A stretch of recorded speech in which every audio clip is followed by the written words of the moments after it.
அகத்தியர் சப்தரிஷிகளில் ஒருவராகவும் சித்தர்களில் முதன்மையானவராகவும் போற்றப்படுகிறார். அவருக்கு கும்பமுனி, குருமுனி, ஆதிமுனி என்ற பெயர்களும் உள்ளன. அகத்தியரின் அதிசய அவதாரம், அகத்தியரின் பிறப்பு சாதாரண மனித பிறவியிலிருந்து முற்றிலும் மாறுபட்டது.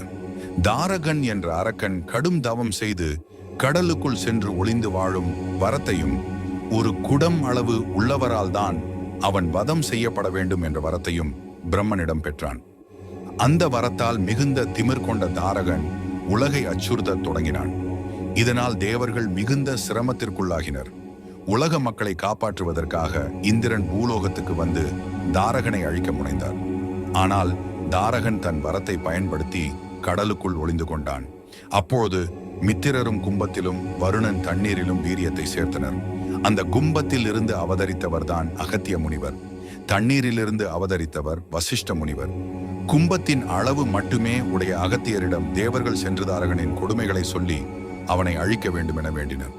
அகத்தியர் அவர்கள் வேண்டுகோளை ஏற்று 12 ஆண்டுகள் கடலின் மேல் தவம் மேற்கொண்டார். கடுமையான தவத்தால் அகத்தியர் பல அரிய சக்திகளை பெற்றார்.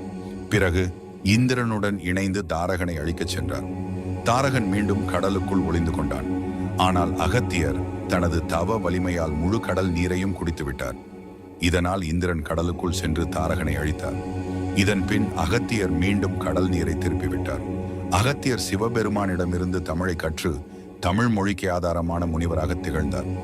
அகத்தியரின் அறிவுரை: பொறுத்திரு, எல்லாவற்றுக்கும் ஒரு காரணம் உண்டு. அதை புரிந்து கொள்ளும் சக்தி உனக்கு இல்லை. பாவத்தை செய்தவன் சந்தோஷமாக இருப்பதை பார்த்து நீ வருந்த வேண்டாம். ஒரு நல்லவனை ஒரு தீயவன் ஏமாற்றுகிறான் என்றால் நல்லவனின் பாவத்தை அவன் எடுத்துக்கொள்கிறான். தீயவன் தன்னுடைய சிறிய புண்ணியத்தை அந்த நல்லவனுக்கு கொடுக்கிறான். அகத்தியர் தம் அறிவுரை மூலம் மனிதர்களுக்கு நீதியின் உண்மையான அர்த்தத்தை எடுத்து கூறினார். அகத்தியரின் திருவருள் அனைவருக்கும் கிடைத்து அனைவரும் இன்பமாக வாழ வேண்டும். நன்றி. சிவாய நமः.